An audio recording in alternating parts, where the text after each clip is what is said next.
Estamos con el ex canciller Miguel Ángel Rodríguez Mackey. Buenas tardes, Miguel Ángel. Paola, ¿Qué tal? gracias por la invitación. Buenas tardes. Buenas tardes. Bueno, mi primera pregunta es, ¿qué ha pasado en Guatemala y qué podría pasar, digamos, en nuestros países, dado que hasta el final, hasta las 12:20 de la noche, recién pudo asumir Bernardo Arévalo como presidente, dadas las demoras que se hicieron en el Congreso, en donde tuvieron al rey de España, ni más ni menos, esperando que se dé la investidura del presidente para poder darle la foto oficial y el saludo? Fíjate, Paola, creo que el caso de Guatemala grafica cómo el frente interno del nivel político no llega a concretar una madurez política. Como muy bien has dicho, con invitados y todo, Arévalo no podía asumir la presidencia. Ha habido sectores recalcitrantes que no han querido que el presidente Arévalo asuma el mandato establecido en la Constitución política. Entonces, Guatemala es, fíjate, hay que decirlo de esta manera, conjuntamente con Nicaragua, con Honduras y El Salvador, aunque El Salvador poco a poco empieza a desligarse, los 4 países más vulnerables, más, inestables políticamente de América Central. Digo que el caso de El Salvador, que empieza a salir de ese grupo por la performance que ha venido desarrollando el presidente Bukele, pero el caso de Guatemala en verdad ha preocupado mucho. Hay que respetar, Paola, la voluntad popular. Si la voluntad popular que expresa el pueblo no se materializa, al suelo entonces el concepto de democracia que hemos aprendido como enorme legado de la Revolución Francesa del 14 de julio de 1789. Una de las cosas que también era preocupante en esas horas era el peligro de una guerra civil, porque tenías a un grupo de indígenas esperando en la puerta del Congreso y tenías a presidentes como Gustavo Petro, el presidente de Chile, Gabriel Boric, y todos preocupados porque sienten, sobre todo los sudamericanos, que en nuestros países podría pasar algo similar. ¿Cómo se puede hacer para que esto no se repita en Sudamérica, Miguel Ángel? Mira, Paola, primero yo tendría mucho cuidado de hablar de una guerra civil. Yo sé que lo decimos desde una connotación para que la gente comprenda, pero mis alumnos de las facultades de Derecho, de Dicto, tienen muy claro que el concepto de guerra civil es cuando hay 2 partes en combate que se enfrentan, una de ellas necesariamente el oficialismo del gobierno. Pero lo que tú dices en el fondo, lo que está graficando es la gravedad de una eventual convulsión social interna, que es distinto a una guerra civil. Pero la convulsión social sí, coincido plenamente contigo, en que puede producir un efecto dominó en países de América del Sur, y allí tendríamos que incluirnos nosotros y otros más que vivimos, como Ecuador también, marcos, Paola, de enorme inestabilidad, donde campea de un lado la inseguridad ciudadana y de otro la inestabilidad política. Saca de esas 2 variables una ecuación simple nada más y no compuesta, y el resultado se llama un estallido social que pone al país de cabeza, incluso próximo a convertirse en una suerte de cuasi-estado fallido, que por supuesto nadie quiere para nuestros países. Cambiemos de país que está más cerca a nosotros, Ecuador. ¿Qué ha sucedido en Ecuador en estos días que refleja, digamos, lo que acaba de decir usted? Una cosa muy cercana, que no ha pasado felizmente, a un estado fallido. ¿Qué está pasando? ¿Cuáles son los ingredientes de esta crisis que está viviendo Ecuador en términos de seguridad?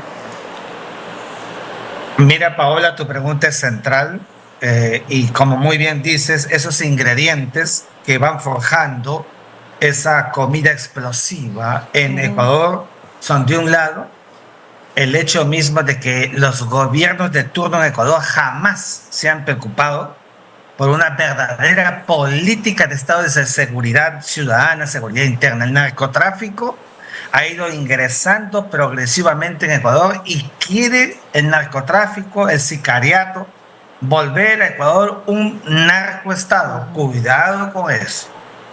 El gobierno de Correa en su momento, de Lenín Moreno, incluso el de Guillermo Lasso, no estuvieron, a mi juicio, a la altura para ponerle coto. Y entonces, claro, a la luz de lo que pasó la semana pasada con la fuga de Fito, este delincuente avesado, inmediatamente se creó una zozobra en el país y el gobierno del presidente Daniel Noboa declaró un conflicto armado interno. He dicho de mil maneras que eso estará bien para Ecuador, no para Perú, porque el conflicto armado interno supone dos partes en combate, un acto de beligerancia. Nosotros jamás le vamos a dar esa connotación a los sicarios, al narcotráfico, a los asaltantes de celulares, a los violadores, a los terroristas, no, pero son cosas, realidades distintas. Sin embargo, lo que ha pasado en Ecuador no está lejos de que pueda pasar en el Perú, si acaso ya no ha pasado, teniendo esta zozobra como marco general, como regla. La zozobra que hackea al gobierno buscando evidentemente que esta vulnerabilidad domine el escenario político, el escenario social de un país. Eso no se puede permitir y para eso es muy importante que hayan políticas multiformes entre los estados concernidos, que tenemos un nivel de problema muy parecido porque se ha transversalizado, como sabes tú, el tema de la inseguridad ciudadana. Va a haber un encuentro entre los cancilleres de Ecuador, Colombia, Perú, porque tienen que ver, digamos, regionalmente este problema.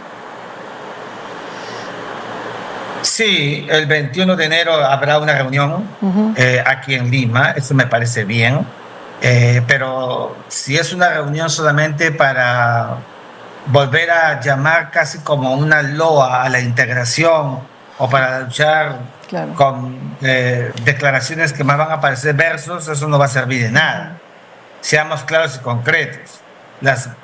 La reunión de cancilleres se hace porque en los espacios de fronteras hay mucha vulnerabilidad, mucha delincuencia, mucha trata de personas. Pero, por el amor de Dios, Paola, el problema central de la inseguridad ciudadana es intraestatal, es hacia adentro. Cada país resuelve su problema según sus necesidades y según los criterios que tenga delante. Mira lo que está haciendo El Salvador. El presidente Bukele decidió una política interna agresiva, si quieres, contra las maras y ahí están los resultados. Entonces, pero el tamaño de El Salvador, pues, es, o sea, comparado con Perú, con Colombia, es incomparable. Estamos hablando de que desgraciadamente tenemos tamaños diferentes y problemas más complejos que lo que se pasa en El Salvador, ¿no? Fíjate, Paola, siempre escucho que dicen eso de que los tamaños son distintos. Es que el sicariato, el narcotráfico, no es solo un tema de tamaño, sino es un tema de fondo. El nivel del peligro puede ser feroz en un país pequeño, mucho más que un país grande. Tenemos que mirar el asunto como un asunto de fondo y de Estado. El problema es que no lo vemos. Aquí, por ejemplo, en el Perú se decide el estado de emergencia, fíjate tú, la Constitución dice que en un estado de normalidad de cosas, el orden interno está a cargo de la Policía Nacional. Resulta que hay un régimen de excepción y ese régimen de excepción declara estado de emergencia y la Policía Nacional sigue teniendo el control interno del país. Eso está muy mal. Si es un régimen de excepción, ya no debería ser la Policía Nacional, sino las Fuerzas Armadas, donde la policía ayuda a las Fuerzas Armadas y no al revés. Por eso te digo, cuando se toma una medida, tiene que mirarse como un asunto de Estado profundo, certero, Y eso es lo que realmente falta en nuestros países, falta en el Perú, y por eso es que la inseguridad ciudadana sigue ganando espacio, sigue ganando adictos, y mientras tanto la inversión foránea se detiene. Nadie quiere invertir en un país donde al salir del aeropuerto lo van a asaltar al taxi o le van a quitar el celular mientras habla por teléfono. Tenemos que mirar el tema como un asunto de Estado en su mayor profundidad. Si así no se hace, no encuentro un mayor escenario promisorio para el país en esta etapa. ¿Qué temas claves tienen que estar en este encuentro del próximo 21 de enero, Miguel Ángel? Mira, Paola, yo creo que sería interesante que a la luz de lo que he venido sosteniendo, de que el Perú se retire de la Corte Interamericana de Derechos Humanos, que denuncie el Pacto de San José de Costa Rica para aplicar la pena de muerte, y he sostenido que no hay que quedarnos sin supranacionalidad. Bueno, esta reunión puede ser muy importante para que los países y sus cancilleres, sabiendo que existe un tribunal andino de derechos humanos, pudieran, pudieran pensar en uno de derechos humanos que no hay. Y entonces tendríamos supranacionalidad. ¿Sabes cuántos menores de edad, niñas, niños, mujeres son ultrajados todos los días y prácticamente se ha vuelto la impunidad como regla? Eso tenemos que evitarlo. Los cancilleres podrían reflexionar sobre la necesidad de configurar un mecanismo supranacional, subregional, andino, de una sala o una corte de derechos humanos como la tiene la Unión Europea, como la tiene África o como la tiene el mundo asiático. Solamente es cuestión de querer para tomar decisiones profundas, Paola. El ex canciller Miguel Ángel Rodríguez Mackey estuvo en Al Vuelo. Muchísimas gracias por la entrevista y hasta la próxima. Gracias, buenas tardes con ustedes.